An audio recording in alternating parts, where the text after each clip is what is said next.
So when I was in the joint or doing time, I was always fascinated like by the structure, and I think even early on, like going to juvenile hall and like waking up at a certain time every day, and eating at a certain time, making your bed. When I was like growing up, I didn't really have any sense of that, like structure, making my bed, and it's a trip to even say this, but like even brushing my teeth it wasn't I wasn't taught that. I grew up very ghetto, I mean, if you want to call it that, but just really poverty stricken. So like there was no cadence to the day. It was just get up and whatever was going on, I just participated in. So going, being locked up immediately it fascinated me, the structure of it. And I know that might sound crazy. I'm not saying it's a good thing to be locked up, but I try to, as I was growing up, I try to find good in every single experience that I was having, and that was one of them. Like the structure, the getting up every day, going to sleep at a certain time, eating at a certain time. It kind of helped me in a sense. And then going to prison, I was also fascinated by like the militant component, that we had. It was mandatory that we had to kind of participate in. And I remember I forgot where I was at, or even it was an older homie, but I remember one day he comes to me and he tells me, he says, he asks me a question actually. He says, "Hey, homie, you know the difference between a soldier and a warrior?" I said, "Nah, I don't." And he says, "A soldier needs to be told what to do." And he says, "A warrior knows what he's supposed to do." And that always kind of stuck with me as I was growing up. And, just talking about, warriors and soldiers, it's my honor and privilege to introduce my next guest. So we're going to get right into it. Welcome to the Say Less podcast, powered by Tepito Coffee. And it's my honor to welcome Angel Cortez. Thank you, sir. It's my honor to be here because as people are about to hear, the fact that I'm here is God. For the longest time, I thought it was dumb luck or the universe, but lately, last year, it's God, and I'm here because of that. Man, well, like I was telling you before we even started, I'm just kind of excited, about the conversation we're gonna have, and I think so many similarities. And God, of course, the universe, whatever people believe out there. I do believe in God, and I do believe in this higher power that has kind of orchestrated things, and has allowed for, both of us to be here. Yeah. And so I want to kind of just start with your upbringing, where you grew up at, what that was like, the dynamics in your home. Well, I'm the first one in my family to be born here. My parents were bakers. So there's not a lot of money, but they worked real hard. And when you grow up in low income communities, there's certain things that come with it, which is, drugs, violence, and gangs. And for the most part, we stayed away from it. I stayed away from it, but not till I was a teenager. Now, now I'm not some little kid to them. Now I remember somebody asked me, I think I was a seventh grader, sixth grader. They're like, "Hey, where you from?" And I was like, "What?" And they're like, "Well, you bang?" And I'm like, "I what?" And I was like, "Well, bro, like You were in junior high school? yeah, Okay. junior high." And then they realized, "Oh, this guy he's not from anywhere." I was just a skater, but my dad worked real hard, no matter what. He failed in a lot of parts. He would beat us. He was an alcoholic. My mom, would tell us that nobody loved us and we weren't gonna amount to shit. And there were some good times, but I don't really know what happened. That it just, when it was bad, it was bad. We would get beat all the time, and it wasn't a if, but it was when I was gonna get beat again. And my mom, to the point where she would make us wear sweaters to hide the marks. We're talking like during summer. During the summer months of school. And then sooner or later, we got beat one time so bad that she couldn't hide those marks, so she had to call the cops, and she didn't call the cops. And I remember I was young, but I remember thinking, like, you're not calling the cops because you care about us, and my dad did something bad. You're calling the cops because now you can't hide this, and you're trying to get ahead of it. You know, so I was in the system for a little bit. The foster care system or Yeah. So what was it? So CPS? right next to the juvenile hall, there's I didn't know this, but you know, but I remember being taken to a facility in the night, and then not till daylight I realized where we were at. You know, we were by the block. Well, now it's called the Outlets of Orange, right? Okay. So we were right next to the juvies. So I was like, oh, I thought this whole thing was a juvenile hall. No, it was just, you know, every person was to their room. You know, every kid. And then sooner or later, I did go to a foster care, like a foster home. What are they called nowadays? Foster home, I guess. Foster home, yeah. Group living or whatever. So I did go to two Group of them. homes and Yeah. yeah. And then So where were your parents from? They were from Mexico? yeah. Okay. So my mom and my dad are from Puebla. Okay. And you know they came at a very young age. You know, my mom did have, like, I remember in her graduation picture, like my older brother and I are there, like in the picture, and we could both walk. So, you know, she had us at a very, very young age. Okay. And then actually for a while I did live in Mexico because my mom got homesick, and then my parents were, like, I guess, fighting. So we went back to Puebla, and I actually went to school there for a hot minute. And then when it was time to actually come back, because I was at the time the first one to be born in the United States, and so was my younger sister, we actually had to come back like the illegal way, because it wasn't like they were going to put us in a plane and then be like, hey, we'll see you over there. So we had to come back with them. Yeah, we had to come back with them. So I remember the safe houses. I remember them, you know, passing the fake bologna and be like, hey, pass one, take one, pass it down. I remember getting caught on the Mexican side, and the guys telling us, hey, and, you know, not today, you know, obviously in Spanish, like, hey, not today, just go turn around, go back. Okay. And then So it was like multiple attempts just to well, get back? it was actually the same day, the same night. But then, you know, I remember because you know, we're kids, we're making too much noise. You know, not till one of the guys was like, "Hey, we're gonna play a game.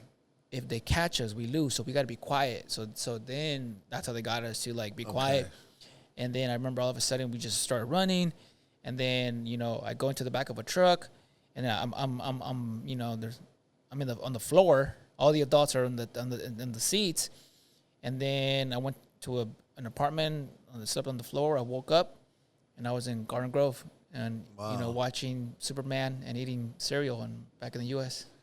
Did they already have a place out here, or they had family out here? Yeah. Okay. So when my grandparents first came, they started living in Westminster, and then they moved their way up to Garden Grove. So it was first your grandparents that came from Mexico? Okay. Yeah, and then you know, we were in Garden Grove for a long time, and then every now and then, because my parents had split at a young age, my dad moved around, but my mom's parents always had that one place in Garden Grove, so that was like the most steady place. Okay. Other than that, we would do the whole 2 weeks here, 2 weeks there, and sometimes I don't even know where my dad lived. Like, we go to this house, we go to that house. We just spent a lot of time in Santa Ana, and then now there's a lot more, you know, Mexican places, you know.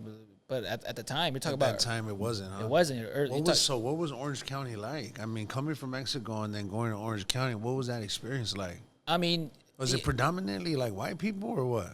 No, in Orange County? Yeah. No, man, no, because we lived in Garden Grove, so it was either Vietnamese or Mexicans. Okay. And then, obviously, you had Santa Ana, which was, like, basically, at the time, Little Mexico for Orange County. Yeah. So even if we lived in Garden Grove, we always went to Santa Ana because that's where everything was at. You know, all the stores, swap meets, everything, right? Plus, downtown Santa Ana didn't look like what it looks like now. You know, so that was the hub for a lot of stuff.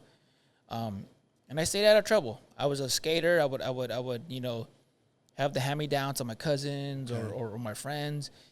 And were you the oldest of your siblings? No, I was the second oldest, and then there's 6 of us total, and then 4 from my mom and dad, and then my dad went on to have, you know, more kids. Okay. So at that time, they were separated already, and it was just you pretty much bouncing around with your mom? Yeah. Okay. Yeah. And then, you know, when you know, I'm trying to stay out of trouble, I'm skating, this and that, but, you know, one day changed everything. Okay. But it wasn't necessarily that one day. It was just that day was the straw that broke the camel's back. You know, I got made fun of at school for wearing, you know, the same clothes. Okay. Over and over, and even if I had new shoes, they were like fake Adidas and Adidas. You know, do you remember the Adidas?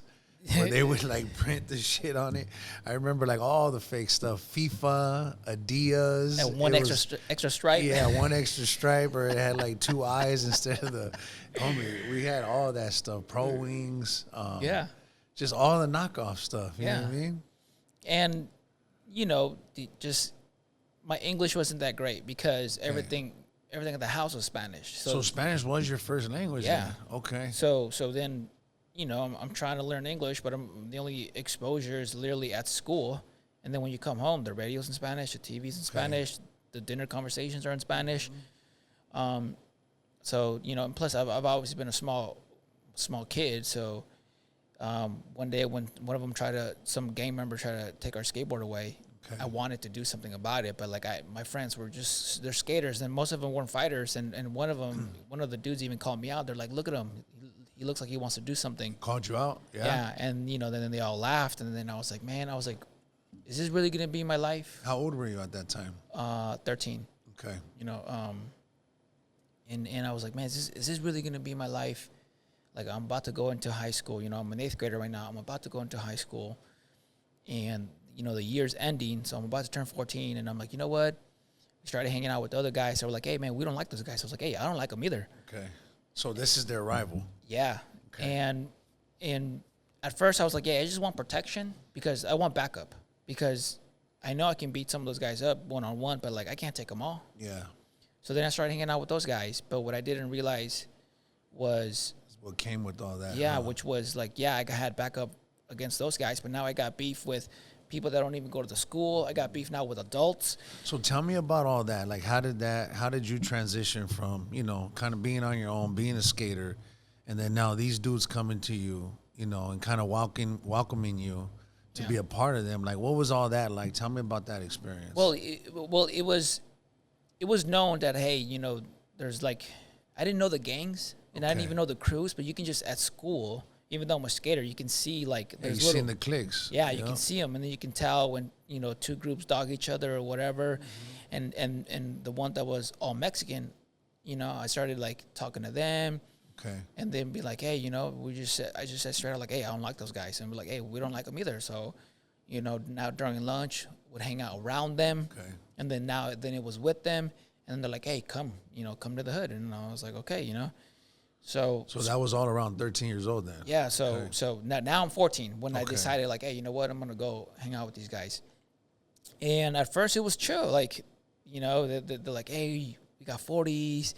The older guys were like, hey, we're gonna order pizza. Were you drinking already? No. Okay. Right. And I was like, hey, I was like, hell yeah, like these guys, they're feeding me, because I was poor, and they're protecting me, and it felt like I was part of something. Okay. I felt like, hey, you know what? These guys care about me, and I was like, you know what, man? I'm gonna back them up if they're gonna back me up. But I was a skater, and I would bring my skateboard around. It'd be like, hey, man, you gotta leave that at home, man. They would tell you that. Yeah, you're making us look soft. And I was like, hey, bro, I skate, man. Like, this is my thing, Yeah. And I remember the moment I decided to go in and show them like, hey, man, you know what? Like, I want to be part of you guys, because I still had like spiky hair, as like a skater. Right. I shaved my head. Shaved your head? And I didn't know like how to do it properly and anything like that. So like my head was bleeding. Okay. And you shaved it with the clippers or with a razor? First with the clipper, but one of the dudes who was on my football team was a gang member from another gang, and he's like, no, you got to shave it. Don't, you got to bick it. And I was like, okay. So I started, See, that's a trip. That's advanced. These fools were advanced then, because we didn't shave our head. I never shaved my head with a bic until I went to prison. I always just used the clippers. Well, yeah, but at that point, there's a lot of big homies that got now showing the little guys how to do it. You know, so I was like, all right, I did it, and it was funny because my wife, I've known her since I was 7 years old. Okay. So that day, I went to her parents, her family's bakery, her panderia, to go get bread. And then so she saw me. She goes, "Your head's bleeding." She goes, "And you have shaving cream on your ear." And I was like, I don't know what to do. I just kind of went for it. And then when I went to school, that's when people were like, hey, we'd seen him hanging around with those guys. Now with the shaved head, like that's so now it's kind of like now it's kind of on, right? A little bit more official. And now I'm in high school, right? The beginning of high school. And So I got jumped in, and then, but at the time it was called Palma Vista Crew. It was just a crew. But the main guy, then he got in trouble. He went away for a hot minute, and then while I was part of Palma Vista Crew, they're like, hey, nah, man, we're going to drop the C, and now it's going to be PVST, so Palma Vista Street. And the way Palma Vista Street was, it was a L-shaped street. Okay. So one way in, one way out. Right. And that's where you guys would kick it at. Yeah. Okay. So now, how far from there did you live? Oh, man. Half a block. Okay. Half a block, yeah. All so, right. you know, we started hanging out, and next you know, I was like, all right, well, they're like, hey, you're going to get jumped in. And then I was like, yeah, let's do it. And from that moment, like, nothing changed because most of the people we had beef with didn't even go to the high school that I went to because But then you got put on then in as a freshman. You were a freshman. Yeah. Okay. So, you know, and everything was cool. For the most part, in anything, any violence or whatever was like when I was hanging around there. Okay. Because where I lived, literally one light over, it meant I went to Garden Grove High School. Well, most of the beef and all that was at Rancho High School. So I just chilled. Okay. And then anytime so things were not kicking off really at this they time. weren't. Okay. So this is 2004. Okay. Right? And then summer school. Summer school was at Rancho. Okay. So I knew, I was like, okay, it's on. It's going to be on. And I remember thinking, how long until the first fight? What I didn't know. You were consciously thinking this stuff. Okay. Yep. So 14 years old, now you're kind of course, we're all navigating life, school, different classes, getting a fucking good grade on your test. But now your mind is, when's it going to be on? When's going to be the first fight? Because you already had you're starting to pick up all these, basically, like, it's a whole different world, right? Oh, yeah. So once you become from a gang, now you're looking at the world a little bit differently, right? Oh, 100%. Yeah, 100%. Schools, parks, right? We started to look at areas, tracks, what side is theirs, what side is ours, right? Yeah. So your mind's shifting. And then, you know, and at that point, obviously, you got testosterone pumping because you're going through puberty. You have peer pressure. You have all the hate or anger or whatever it is from years of getting made fun of, getting picked on, getting your fucking shit everywhere at home, at school, and being poor, just everything. So then, I went to summer school first day, and then during lunch, nothing happened because everyone's trying to figure out, hey, where's everyone kicking it? Where, who's who, who's who. But and when you went to that school, it was just you, none of your homeboys? No, it was three of us, but one of them was our big homie, so we counted them like two dudes. Okay. So I was like, all right, well, Roy's with us. As two dudes. I was like, we got Roy, it's me, and it's all right. So, and then school is out. And at this time, were you already, now you're full-fledged, you put the skateboard down and picked up the funny thing is I still have my skateboard, yeah. Okay. And we're about to cross the street, and I'm thinking, all right, first day, nothing happens, and then there they are. And one of them was one of the dudes, the main guys who I've had beef with for a long time, because of all the things I would see him do this is what people don't understand is I saw this guy for like 2 years just run amok, do whatever he wanted because he had protection, all this, and I was like, boom, I have you right here, right now, in front of me. And I just started, fighting, and I was winning. And then next thing you know, some other guy comes in, and I remember thinking like, oh man, this dude punches hard. So I start blocking my head and start covering up. And then I hear cops, cops, cops. And mind you, like, this is everyone's parents are there picking up the kids and all this and that. There's kids everywhere. And then I hear, oh my God, you're bleeding. And then I look up and I look behind me, and I realize that girl's she's talking to me. And then now all of a sudden my head hurts. And then I put my hand on my head. And then when I look at my hand, I don't see any skin. It's all blood. And that second guy who jumped in, who I thought was, oh, this guy punches hard. No, he was stabbing me. Oh, wow. So I got stabbed in my head and in my back, mostly on my head. Okay. And then once I started covering, a little bit on my fingers. So I heard cops, and I was like, yo, I want to get the fuck out of here. I don't want to get in trouble. And so we went back, and it'd been one thing to at that point you have fist fights, you even have rumbles, but like I had never been, someone actually tried to take my life away. Yeah. So to me, I was like, okay, if you're gonna do that, it's on. So I How told bad was it? You ended up having to go to the hospital and everything? for my ear, like, so where my ear connects to, my freaking skull, it was pretty bad. Where they're like, hey, we're gonna. They didn't give staples. They did the glue. Okay. And I was like, hey, you know what? When I met up with the big homies that were already drinking, and I told them what happened, and then a lot of them had already been through a lot of stuff, and then and one of them hands me some Vicodin, and he goes, hey man, here to take the edge off. He goes, don't worry. He goes, we aren't even gonna do anything right now because they're already expecting it. So just let it die down, and then we'll go get them. But I was pissed. I wanted to do something right then and there, and I was like, you know what, man? No, fuck this. So I was like, hey, I want a gun. And so I because if they were gonna do this, I was like, we're not gonna pussyfoot around anymore then. So I got a gun. One of them was like, hey, you want a bulletproof vest? I got one too. And I was like, boom, I want it. And then at the same time, I would see some of them have money, and I'm like, hey man, like they're selling drugs, and I was like, hey, you know what? I want to sell, I want to make some money too. And what people don't realize is like nowadays you can go to dispensary and whatever. And if you're in that business, hey, you're an entrepreneur, you're a businessman. But back then, you were the scum of the earth if you were selling weed. And then there's dudes with, doing or have done some serious time because of weed, because now it's cool, but back then, no. So I started selling weed, and some of the guys had chains, clothes, all this and that. What I would do is I would then take my little brother and my sister and be like, hey, everything that's been denied to us, we're going to have it now. We're not going to be made fun of because, we have the same clothes over and over. We have hand-me-downs or fake clothes. Yeah. We're going to eat. And that's what I did. And so all this now is just happening rather quickly now. Now it's violent. You're from a hood now. Yeah. It's violent. You're starting to sell bud. You're selling weed. You're starting to make some money. Yep. Everything's happening. So you're now 14. You're in high school. What happened with school? Is school still on the table? Or? So now I'm 15 because the day after summer school started, so the day after I got stabbed, I turned 15. Okay. So now I'm 15. You're 15. Now what's up with school? I'm still going to school, but I was failing everything besides math and PE. I was not paying attention. I just cared about girls, my gang, repping and hanging out.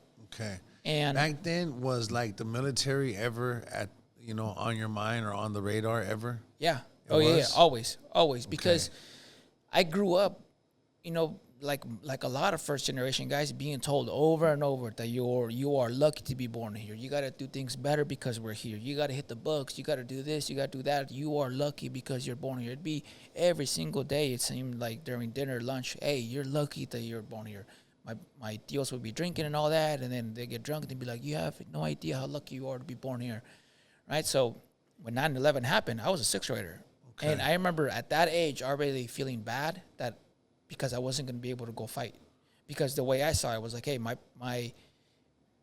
this government has given food stamps, food to my brothers and I. So like, here's my chance to repay all, for all that food that my mom had signed up for, because any state or federal program, my mom signed up for it.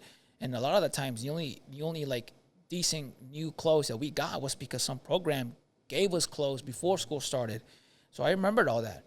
So I understand that, my actions weren't showing like, hey, you want to appreciate your parents' sacrifice, but that was always on my mind. Okay. And which is why from the get-go, like some of these guys, and I didn't feel like we were the same. Like some of the guys some of your homeboys? Yeah, okay. Because some of the dudes in the hood would call Pizza Hut, order pizzas, jump the delivery guy. Rob them, yeah. And I'm like, bro, I know you have money in your pocket, so you just did this for the shits and giggles. And like, you and I are not the same, bro. So that would bother you then? Yeah, because I'm like, bro, we're supposed to be defending ourselves, protecting the streets, protecting us, and that's it. We're not supposed to be fucking with civilians. We're not supposed to be doing any of that, man.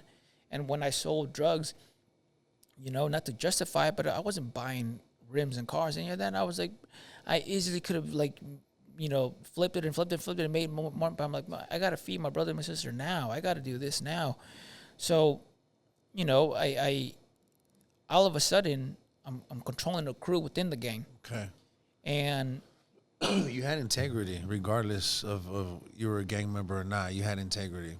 right? Yeah. And also, I would just say too, like, you know, because I get it, like, you know, people saying that we have an opportunity, and especially them not being born here, and you know, maybe even looking at you potentially going like, why are you living like this? But Yeah. at the same time, where you lived at, what you were going through, you know, your circumstances, like a lot of this stuff, like, you know, if there was maybe another opportunity for us, we probably would have took it. You know, if there was maybe money that we were able to bring into our households without having to do anything illegal, probably would have took it. It's just unfortunate this is what it was, and you know, and you're navigating that stuff. So as you're getting older though, right? So now you're 15, you're getting older. When did the military start to become more realistic for you? Well, it actually wasn't until my exit from the gangs Okay. where I was like, you know what, because you know I didn't think I was gonna make the war, Okay. right? So So tell me about that then. What was that process like, your exit then? So yeah, so you know, 15, 16, doing the same thing. Now I'm making a name for myself within the Okay. crew, within the gang, because I controlled my own crew, and then you know, that crew from that gang at that time was doing 90 to 95% of all violent activities was being done by that crew, and I was leading it. And I never asked any of the guys to do things that I wouldn't have done or haven't done. But then all this stuff that I was like, man, I don't agree with. Like, this is not how it should be. I was tell like, me you know, some of that, some of the things like that for you example, didn't agree with. you know, like jumping the pizza guy. Okay. You know, getting high all day long and not like, hey, I'm not gonna work out. You know, I'm not gonna back up the homie. You know, he can do A, B, and whatever, or doing things that would put disrespect on your, like, hey, bro, you're part of us. Like, you can't be letting people treat you like that or do something like that because of a drug deal or a girl or whatever. I was like, no, bro, you have to have respect, man, and you represent us. So when you're trying to like buy whatever drug from somebody, and the drug dealers, like for example, he was like, this guy only wanted 20s, 50s, or 100s, and one of the guys, I think it was like ecstasy or mushrooms or whatever, and he had a bunch of fives, and the drug dealer who was selling that, he like threw it at his face. He's like, nah, I want 20s, and he's like, oh, we gotta go get 20s, and I was like, bro, that can't fly. Like, bro, you have to respect yourself. You represent me. I represent you. I didn't like that. And not to So mention, you were starting to see little shit that you just did not agree with then. Okay. and then some of the older guys, I and didn't. would you ever bring it up? Like, would you ever tell some of the homies, like, what are you doing? How you Not till conducting yourself like later, this? you know. And I would see some of the older guys be like, hey, you know, I already put in my work. And I remember thinking, like, what are you talking about? You already put in your work. We're like, you got to do this forever. There's, what do you mean? I did it. Do Like, this forever. oh, you know. Oh, I already did my. Like, there ain't no retirement plan, huh? Bro, you got to put in work to put in every single day, man. I don't know. That idea of like, oh, I already did it. And it's like, so that's how it goes. After a certain age, hey, I don't have to do shit for the community, for my neighborhood. And I was you like, want to know what's a trip, homie? Is that, I mean, I can relate to you so much. And I'll share a moment when I had this realization, right? Because growing up, my house was the hangout spot. So all the homies would be there. And when I was young, they were like instilling in me like these principles, right? These values. And I remember this one particular homie all the time, he would like show me how to represent. Like, you got to represent the vaudeville to the utmost, you know? And he would say things to me like, when you get busted and you're in the county jail and someone needs to get regulated, you raise your hand and you do it, because then that puts the neighborhood in a good light, right? All these things he would instill in me. And when I would like look at him, I would look up to him like this big dude, like this fucking, you know, like this gangster. yeah, And I remember getting out of the county, my first time ever getting busted, getting out of the county, and coming back to my grandma's house. And now I'm a little bit more hip to the skip, right? Like, I'm paying attention, I'm aware of my surroundings, so I'm kind of like more vigilant.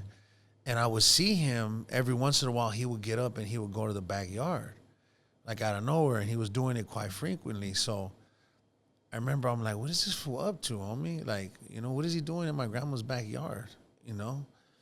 And then one time he does it, and I follow his ass, right? I go back there, and he has a tie on his arm, and he has a syringe, and he's shooting up. And I told him, what the fuck are you doing, homie? What are you doing? Fooling my grandmother's backyard, dog. Yeah. And he's looking at me, and from being that gangster that I looked up to him and thought he was now this fucking, he had shame in his eyes. And he had fear too. I'm not gonna lie. He had fear. He's looking at me. I'm going, fool, don't disrespect my fucking grandma's house, homie. What are you doing? And he's like, oh, Spencer, homie, I was just trying to, get a quick fix. I'm like, what the fuck are you doing, homie? And then I remember, like, thinking to myself after that, like, this was the fool that was training me up. This was my mentor. And I had no idea that the whole time he was a Tecato. Yeah. And it was things like that I was starting to see. Homie, so many little experiences like that, but at the same time, the truth is I wasn't prepared to do anything about it, really, to be honest. Because I was just, like, set in this way of life. I was like, okay, but at the same time, I was starting to get wiser and smarter.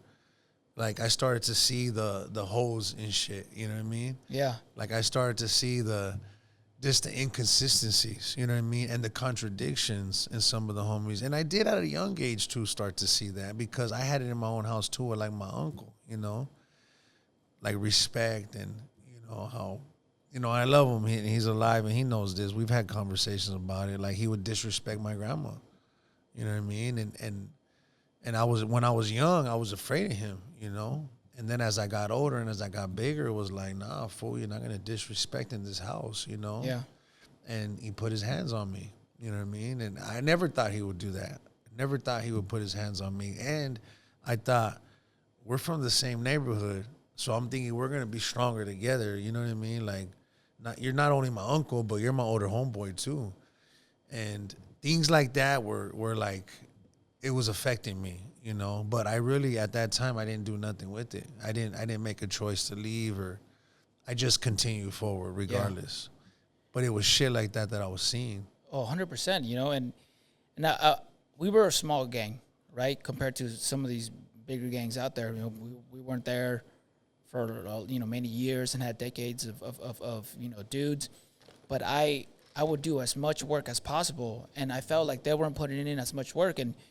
And one of the girls we were hanging out with, her mom, if I remember correctly, she used to hang around a lot. So she's older, right? She's a mom, but she used to hang out with F Troop. Okay. And one day she goes, they don't back you up like you back them up. Anytime something told you that? Yeah. Anytime something happens, you and all of them run over there to go help or go do this. You guys are putting in all the work. What have they done?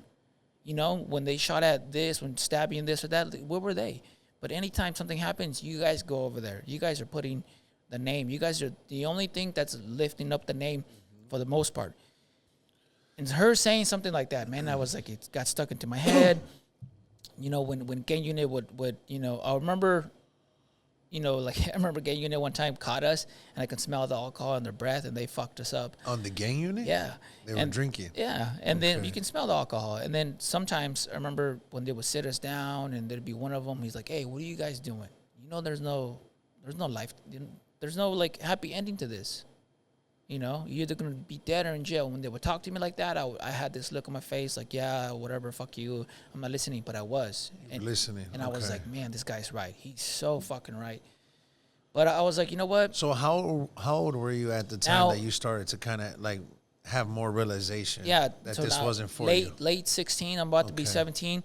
And then at the same time, one of my boys had cable, so I would watch all the National Geographic, documentaries on special forces, the fighting in Iraq and Afghanistan, and I would look up to them, man. Like, and I was like, man, that's something.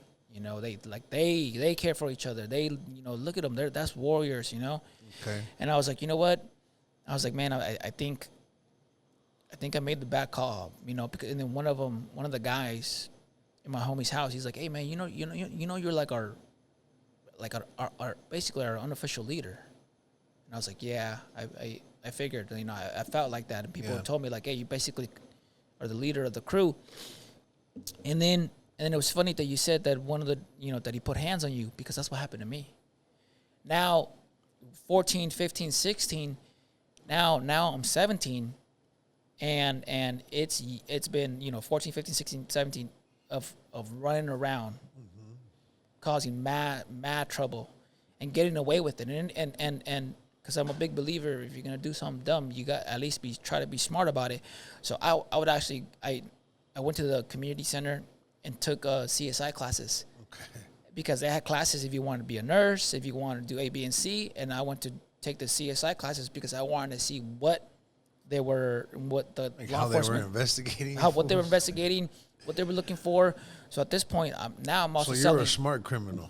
So now at this All point, I'm right. selling guns too, but it wasn't because I wanted to sell guns. It was because So at this point, you had not been arrested Nope. throughout that whole time. Yep. Okay, so you had a clean record. Yep. All right. So I was obviously in the gang books as an affiliated to that gang, but like Okay. I've never been busted because I was always smart about No all the juvenile things. hall, that I no did. nothing. Nothing. Okay.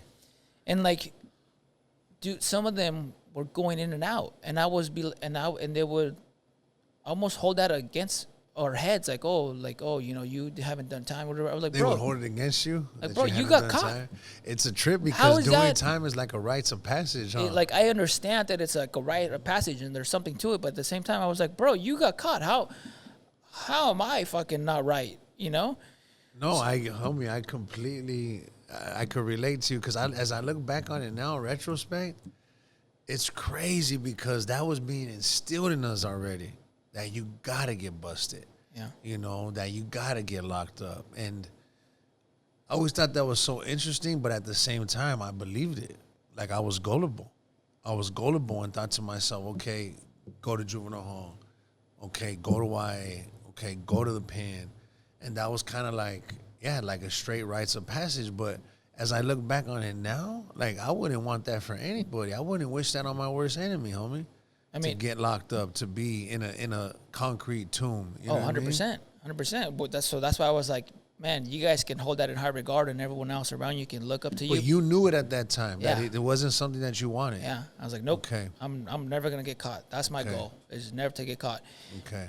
And then, but all this like violent stuff was going on. You're talking about so many brawls, so many fights. You know, at this point now, shots being fired this way, that You way. were gonna say something though about putting hands. Something about who put Yeah, hands so- on you, or So you're 17. once somebody told me like, hey man, you're basically our leader, I felt like I had more responsibility. Even though Okay. I'd already felt like I was leading the crew, I was like, you know what?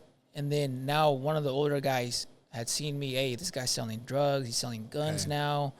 You know, hey, I remember he asked for some weed. Hey, can I get some weed so I can sell it? And I was Okay. like, yeah, cool. And he goes, hey, I'll get you back. And I was like, no. Hey, that's my pleasure to be able to help. Okay. And then because some other big homie had seen that, you know, he goes, oh, let me, another party we had. He goes, hey, let me get some weed. And I was like, nah, like this is for sale. That's for smoking. And he goes, I'm not asking. So and I was like, bitch. I was like, this. You said that? Yeah. Okay. But the way I said it wasn't like, you got to think about Dave Chappelle time. This is Okay. prime, and you know he would say, you know, bitch or whatever. So I didn't say bitch to him like he's a bitch. I was like, bitch, like this is for selling, and he took that to offense, so you were saying it like in a joking manner. Way, yeah. Okay. And he smacked me across my face, and then so I just gave it to him, and we left the party, and one of my guys who was there, he's like, hey man, when he did that, I was ready to go.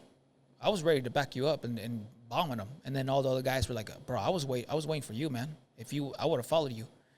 That's when I was like, you know what? And so that moment, just all these things that I've been seeing. Okay. And it was almost like the perfect scenario. Some of them had done some things that they went away. Some of them had kids, so they were trying to, they're going through that. Oh, I got a kid now. Dude, you know, should I be a dad or in the hood? Some of them were trying to be rappers, but the main ones just kind of went away, right? So then I went up to the brother, the older brother, the main guy, and I was like, hey, bro, I'm out, and I'm taking them with me, and if you want to do something about it, that's on you. But you already know how I am, so it's all or nothing. But before that, I put them all in my friend's garage, and I was like, hey man, I led us down the wrong path. I'm not saying we got to be bitches. I'm not saying we can't make money, but like this isn't it. We can still. You guys had that conversation. Yeah, I was like, hey, we got to go back to school. For the ones that can't go back to school, you got to go to continuation school, but we gotta go back. Yeah. and we got to get real jobs. Because I had a full-time job. And you guys were all around, what, 17, 16 Yes, years old? all of us were 17, Okay. and some of us were 18. Okay. And I was like, I had a full-time job, but like, man, I was proud to get that check at the end of 2 weeks, but like I would make more money on a Saturday than I did my whole check. So, Yeah. so when I got out, you know, people are like, oh, how'd you get out? That they won't let you out. Well, the right people went away. I said, I'm leaving and I'm taking the crew. But it was my exit from the gang that was the most violent, because then, as you can imagine, 14, 15, 16, 17, of fucking around, some people weren't going to let it go. Yeah. And, So that was your rivals then. and that's when it was the most violent things that were happening. And you know, it's funny that everyone is hood until someone loses their life or almost loses their life. And then now all of a sudden, you know, hey, cops can be called now, you know, hey, you know, maybe this isn't my life, or maybe this is not what I wanted, A, B, and C. And, you know, like, I know who stabbed me. I never ratted. I know who shot at my house. I didn't rat. I know who did A, B, and C to my homie. I never ratted. And then all of a sudden, one day, 5 of our houses got raided. You know, they took all this stuff. You know, they took like, they found guns. All the houses had guns, but it was like the parents' guns, right? They found weed, and I remember I had just cashed my check, so it was right next to the weed, so it looked like drug money. So they took my whole check, they took the weed, they found the bulletproof vest, they found all this stuff, they took it. I got kicked out of the place that I was living at the time, and But you were not arrested though. no, Okay. because they're looking for certain things, right? And some people did get questioned and all this and that, and then you know, nothing happened. Okay. And I was like, all right, I got away with. So and during this time, this was when you were becoming very fascinated with the military. Yeah. Right? So, Okay. you know, I'm thinking like, hey, I'm going to get in trouble for the bulletproof vest. Because, like, hey, the way it was explained to me is it's a cop's. Mm-hmm. It's a cop's vest, right? I'm like, I'm going to get in trouble for the weed. But they were looking for certain things because of something specific. So they didn't give a fuck about any of that. They were looking for certain things and people. So, you know, we all dodged a bullet, but the 8 of us, now some of them are scared because they don't know if someone's going to flip on this or that or whatever, or A, B, and C. They start going to drugs. Some of them, you know, leave. Actually, one of them just reached out to me, and what I suspected happened. I knew he had family in Nevada, and he just left. And he just reached out to me last year. And I was like, damn, bro, like I suspected you went to Nevada. Good for you, bro. And then he found me and he goes, hey, bro, that's awesome what you're doing now. So at that time, as everybody's going separate ways, Yeah. your pathway forward was And I was like, hey, at that point, I thought about going into the military. okay. And I'd already seen what was kind of going on. So I went to the recruiting station and I had this like little. You went on your own. Yeah, I had this So little. nobody encouraged you. Nobody reached out to you. You had this thought, and then you took action and went Yep. on your own. And I Okay. was like, hey, everything's good. Mm-hmm. It's now or never, you know? And so I went and I had this like spiel and I was like, hey, my name's Angel Cortez. I see that, you know, these IEDs, these bombs are killing a lot of soldiers. Is there anything that we can do I want to do something to find those people You who said make this them? at the recruiter? Yeah. All and right. it's This is before you're even in the military. Yeah, and this is 2 Okay. dudes, and one of them had shrapnel from a bomb. So he's a recruiter now, but he had already been deployed. And Okay. I was like, I want to look for the bombs or whatever. And they both look at each other like, what the fuck? Like, 17-year-old kid. this was crazy. Yeah. And I was like, and then they're like, yeah, you can. And then they told me you can either be EOD or a combat engineer. And because What's EOD? EOD is he is a specialty, like this person's just nothing but bombs. This is what people imagine like Hurt Locker is, right? Okay. With the bomb suit and all that. But he told me a bunch of the schooling, and I remember thinking like, fuck, man, I'm not sure if I can pass the schooling. And he told me about combat engineer, who also deal with bombs. And I was like, you know what, combat engineer sounds more like for me. But I told him, I was like, but I'm not 18. I'm only 17. So I got to wait a year. Okay. And he's like, no, you don't. He goes, we take you at 17 and a half. And I was like, oh, I'm 17 and a half like in 2-3 weeks. And he goes, we can start the paperwork right now. And I was like, let's do it. Wow. And they're like, okay, but we need your parents. Where are your parents at? And I was like, oh, I don't live with my parents. They're like, do you know where any of them are at? And I was like, yeah. And then so I hit up my sister. At this time, it's MySpace. I was like, hey, where are you guys at? Whatever. And so I went to the recruiter. I went with the recruiter to my mom's house. And I remember she opened the door and she like immediately started like crying. And she's like, your mom? Are you sure you want to do this? And I had never seen her express emotion like that. So a piece of me was like, I want to get the fuck out of here because like you're getting emotional. I'm not used to this. And I told her, I was like, yeah. I was like, I've been saying for years that, you know, I want to be in the military. But they were like, yeah, but your actions didn't show that you wanted to be in the service. Cause, your mom saying this to you? Yeah, because for years, anytime I would be at a family, you know, kind of solid or whatever, they'd be like, hey, you know, you got to get out of trouble because if you get in trouble, they're not going to take you in, you know. But they needed bodies. So at that time, I did need Was there any war going on at that time? Yeah, Iraq and Afghanistan. Okay, got you. Yeah, now this is 2007, 2008. Okay. So then I signed. So you joined. Yeah, I joined. And All then right. they're like, all right, you're going to go. You're going to be a combat engineer. And I didn't get a special operations contract right away. Okay. That was in the future. So what Now, I got special operations is for those that don't know. So what people don't know, it gets kind of look confusing. So you got special operations community, right? Community? Yeah, the special operations community as a whole. Okay. And then each branch, as in like the Navy, Army, Air Force, Marine Corps, they each have special operation units. So the Army has Rangers. They have the 160th Aviation guys who fly the helicopters and all that.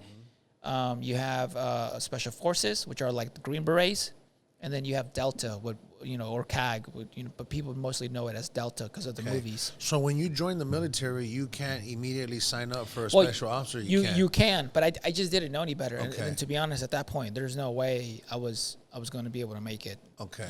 Why? Because when I went to boot camp, the drill sergeants were like, "Hey, man, I know who's from the hood or from a poor area because most guys coming here and they start losing weight." Because they were like football players or wrestlers or whatever, and now they don't get to, they got all the protein shakes, creatine, and all that stuff that they're used to having. So they kind of they don't lose all their mass, they just lean out. Okay. But it's the people from the hood. All of a sudden, your hair is not dry, your skin is one color, and you're putting on weight. And I don't know how it was funny how it went, but in my basic training, I was part of second platoon, and they had magically, I don't think they did it on purpose. But all the guys from the hoods went there. Okay. So you had dudes from New York, Florida, Texas, NorCal and SoCal. And, man, there was a lot of fights. A lot. You had black, brown, all fighting. And towards the end, man, we were all friends. So then I get to my unit in Washington, and they're like, hey, they're like, hey, Cherry, fuck, get your shit ready for tomorrow, because tomorrow we're doing day-night demo, day-night shooting, because we're going to Iraq in 6 months. So how long did your basic training last? And AIT and all that, I think it was like 4 months. Okay, and then from there you went to Iraq. I went to Washington. Okay, you went to Washington. And that's when they told me, like, hey, get your shit ready, because we're going to train day and night. And now, at that point, were you special forces? I wasn't. So I wasn't a Ranger. I wasn't part of the special operations community until my Afghanistan deployment. So I went to Iraq. So you went to Iraq as a regular soldier. I did find saw combat. Yeah, that tour. But a little bit because all these guys that were with me, they'd been part of the invasion, the surge. So I would hear them all the time, like, "Oh, this isn't shit. This isn't shit." Okay. So I was like, okay, we got mortared, people died, we found some IEDs here and there, and I was like, okay, this is people are getting hurt, people are dying, but like, you know what? They say, like, this isn't it. And plus, it wasn't what I saw on National Geographic. Okay. So then when I came back is when I was like, you know what? I want to go put my application or my packet to be part of the special operations community. And I remember when I told that to my squad leader and the two team leaders and my whole squad were right there, they all just started laughing at me. Why? They're like, because one of the guys, his name was Johnson. He was a stud. He was like, Johnson just came back and failed selection. What makes you think you can do it? And he was a beast. Yeah. Okay. So then, one team leader, his name's Hugh Vanderwall from another platoon. From day one, he took me under his wing and he was mentoring me. So when I told him, I was like, "Hey, I think I want to try out for selection." He's like, "Hey, man, you can do it." Okay. So once you got the opportunity, you passed, or No, so you have to put in a packet. Okay. And you have to try out. And now, as months are going by, people are realizing, like, oh, shit, like, hey, Cortez is something. Like, he's fucking killing it. And I'm about to drop my packet, and one of the squad leaders goes, like, hey, man, don't do it, because now we're going to go to Afghanistan, and the word is that we're going to get attached to a special operations, a special forces team. Okay. And I remember thinking, like, nah, he's lying. He doesn't want me to go. And the next thing you know, I would see the special forces guys come to our area, and some of our guys would go over there. So what happened was, in the mountains of Afghanistan, or in Afghanistan in general, the people are very tribal. They don't respect people like the Americans living at a big bases, fighting, and then going back to your big base. You're not going to gain the respect of those tribal people. Okay. So what a special forces Major Jim Gant, he wrote this book called One Tribe at a Time. And he thought, he said, hey, we should put a special forces team in the valley so they can fight the Taliban, and we live and fight with them. We will gain their respect, and then we create white space, as in space where the Taliban is cleared out. Okay. But because these valleys are huge, instead of having two special forces teams in one valley, they're like, hey, how about we have one special forces team, and then we supplement it with infantry guys. Me being a combat engineer, I wouldn't be able to go there, but they asked for the 9 best combat engineers. Okay. So that infantry battalion I got attached to. Then we went to Afghanistan. We're talking, we lived at 9,000 and operated up to 11 and a half or 12,000 feet of elevation. Damn. When we get there, they call it off season. So like during the winter, it's the off season. Okay. It's so cold, things are frozen. They don't want to fight. We don't want to fight. So, okay. I mean, things can happen, but technically it's like the off season. But you're there. You're living there, and there's really nothing popping. Okay. And the special forces guys immediately took us to a place where there's still vehicle parts in the ground. They're like, hey, we just lost 4 guys. This is what's waiting for you. So you ended up then so your platoon ended up with the special ops guys, right? Yeah. So who were the ops? Rangers? You were with the Rangers? No, so special forces as in the Green Berets. Okay. So I got attached to an infantry squad, and the squad got attached to that team. Okay. So a special forces team can range from, I worked with teams where they only have like 10 guys all the way up to like 14 guys. And how many guys were with you? 12 guys. So you got 12, and then the 12 of us that came. And in a valley, that's not a lot of people. So, and you're fighting against like how many in the mountains of Afghanistan, man, you're talking the whole valley, and you're talking about hundreds? any other person that can come in that valley. Well, so when I remember as we're waiting for the fighting season to start, I remember thinking like, hey, I want this, I want that. Like, and you want what? Like all the action. Okay. But I had never said it out loud. Okay. But one of the guys, it was like, man, I can't wait to get in a firefight. And the special forces guy, I'll never forget it. He goes, nah, man. He goes, you think you want it, but you don't. And then that's all he said. But I remember thinking about that. That deployment, we made national headlines 3 times. There's been books written about it. There's guys have gone out and done big podcasts like Sean Ryan's podcast, have written books. I dealt with suicide bombers, attempts to overrun us. I've literally pulled bombs out of the ground with my bare hands. I've been in so many firefights, and people have gone hurt, people have died, and some people have even gotten hurt multiple times in that deployment. And so when I came back, I thought that was normal. I thought, oh, that's what the guys that from Iraq that were saying, oh, this isn't nothing. I thought all this was normal. I thought everybody was pulling bombs out of the ground with their bare hands. I thought everybody was dealing with suicide bombers. I thought everybody was going on missions with just 4 guys at a time out there. No. So when I got out, so when I came back, I was like, you know what? I was angry because some of my friends had been killed. And at that time, nobody could say anything to change my mind. I was like, I want to go back to kill as many as I can. Was that going to bring my homies back? No. But I was like, I want to go back. Okay. And I had talked to one of the Special Forces guy and who used to be a Ranger and how he described Ranger Regiment and then Special Forces teams. I was like, you know what? Regiment sounds more like for me. So as soon as I go home, I dropped my packet and I took off. And I'm 5'6" on a good day. So when I get to selection, you're talking guys who played Division I football. They were wrestlers.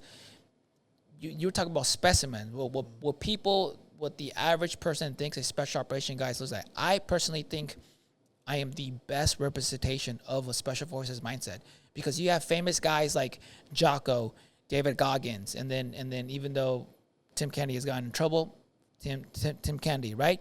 Because they see that and they talk about special operations mindset and, it's all mindset, this and this, this and that.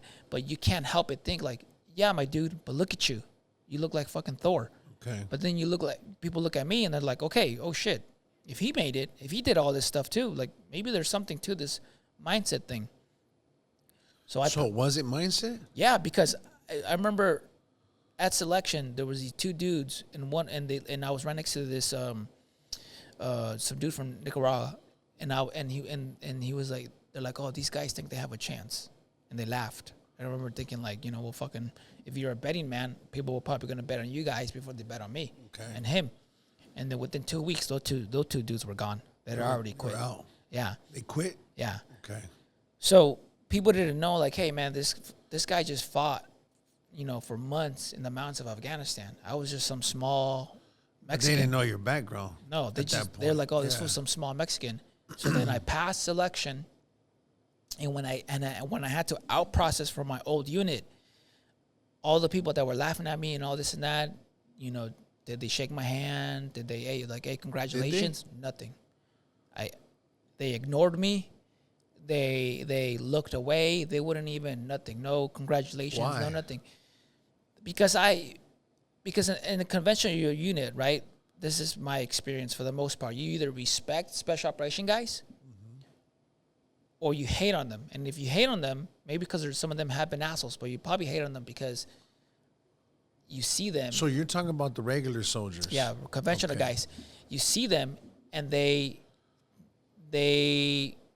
hits them. It hits you internally, like, oh man, they're better than me, whether you want to admit it or not. Special operation guys are better. Is there some studs in the conventional unit? Fuck yes, but special operations is special operations. Did the special ops guys embrace you when you made it? No, because I wasn't born and raised in Ranger Regiment, so I was known as an import. And because I was prior service, they're like, hey bro, you have to do other schooling because you're a sergeant. So I had to go to RASP, which is the selection, Ranger Assessment and Selection Program. Then I had to go to airborne school. And then because I was a 12 Bravo and a sergeant, then I had to go to Master Breacher, which is the Ranger Regiment Special Operations Demolition Breaching School. Then I had to go to CERT, which is Small Unit Ranger Tactics. And then I had to go to Ranger School. And I did all that from October to October. And then I had a spot. But people didn't know about my time in Afghanistan. They just like, oh, he's a prior service guy. So I still felt like I had to earn, respect and stuff like that. And I was fighting at the time in Muay Thai. So I kind of had that going on. Okay. At the same time, Were you deployed after that? After you made it? No. So when I made it, they were deployed. And I was like, hey, I want to go. Okay. And they're like, man, there's not much going on. I was like, yeah, but I want to go because if something does happen, I want to be ready. I want to be there, And what I didn't know at the time was Special Forces teams and Ranger Regiment don't operate the same. As an ODA, right, and you're fighting in the valley, when you have to ask for permission, the guy's right next to you. Your captain is right next to you. The guy who's going to give you permission to do whatever the fuck you want is right there.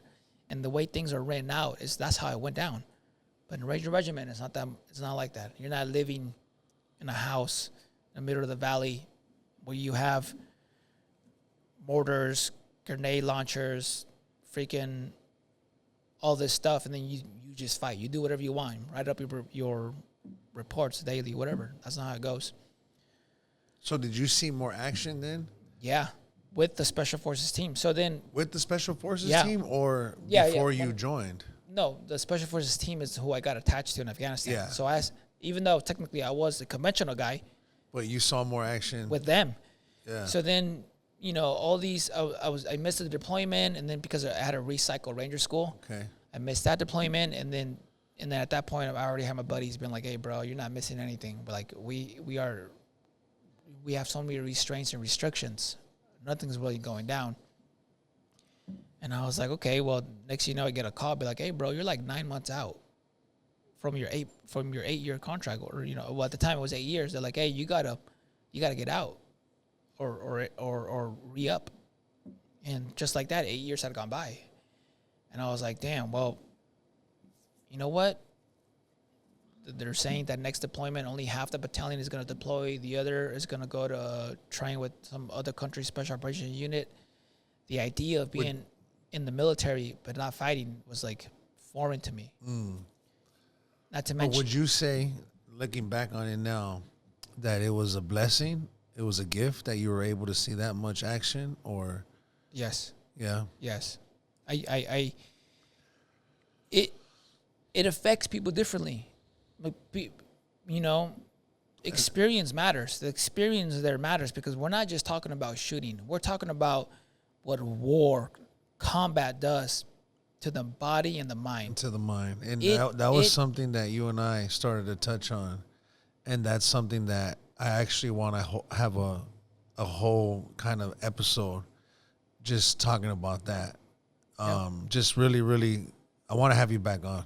All right, I really do. And I want to just start there with the experience, the blessing that you're saying it was, the gift of war, and being able to experience all that and then coming back.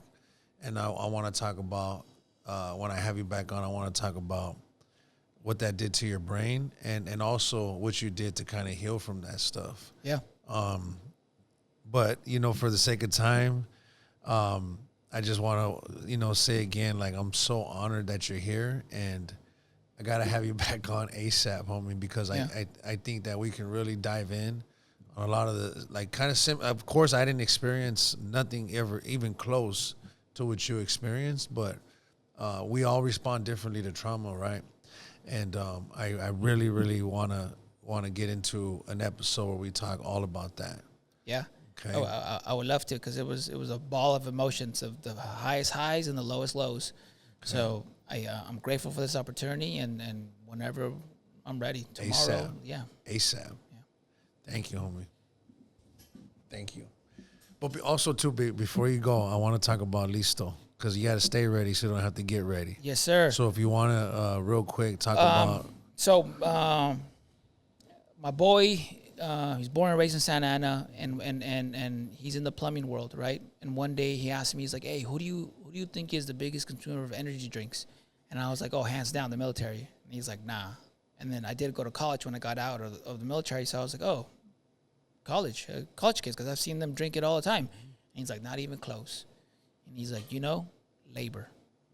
And then I realized that is true. So before I go to the range in the morning, I can't help it. And I notice all the construction workers, and I think about, my family and my friends, and they're all who are in that world. The energy drinks, They drink it. And he said he was going to make a company, and I was like, bro, I'm going to support you. You know why? Because the big companies, they don't do anything for labor.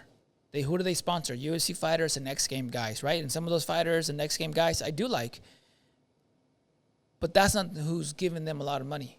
It's all the people in labor. And for me specifically, I see my family and my friends. And do they do anything for that demographic and that group? No, they don't. No. And it reminded me of something that happened in Iraq, where it was Veterans Day, and this big company was like, hey, or Memorial Day, whatever it was. They're like, hey, here's 10% off. And I remember thinking, like, bro, you are our only option in the military bases at home and in overseas bases like in Germany and Italy, and then in combat theaters, right? And on this day, you're going to give us 10%. You make millions off the military, veteran, 2A, law enforcement world. I'm not saying you got to give me things for free, but you're making millions off of us. Now, fast forward to X amount of years later, now guys who've been doing the job get out. And because they did the job, their products are even a little bit better. So this is a homie, former military No, as well? no. Okay. But what I'm saying is, you know, all these companies all of a sudden are taking these little gear companies from former special operation guys, for the most part, are taking money off this big guy. Okay. Because as a whole, all of them are taking enough money that they can feel it. Tell me about Listo. Yeah, but why this brand? Yeah, but that's what I'm getting. That's what I'm getting got to. You. So now all of a sudden, when I see this big company do these charity events and and sponsor military guys, I'm like, bro, I can't help but think you're only doing that because all the real dudes are taking money from you. So when he told me that, immediately I got angry because I'm like, I've seen that in the military where they take and take and take and they don't give back. And he told me, like, hey man, I want to create an energy company because the biggest consumers of energy drinks is labor. And in states like California, Texas, Nevada, who makes who's the biggest demographic there?